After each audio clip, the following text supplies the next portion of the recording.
मैं अभी तशहुद यानी तहियात पढ़ ही रहा था कि इमाम साहब खड़े हो गए या इमाम ने सलाम फेर दिया, तो अब मैं क्या करूं?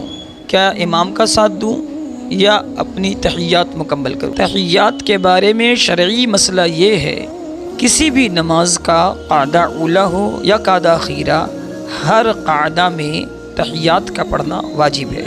इसलिए तहियात मुकम्मल पढ़े बिना अगर आप इमाम के साथ उठ गए या सलाम फेर दिए तो तर्क वाजिब होगा और तर्क वाजिब से नमाज नाक़िस होती है।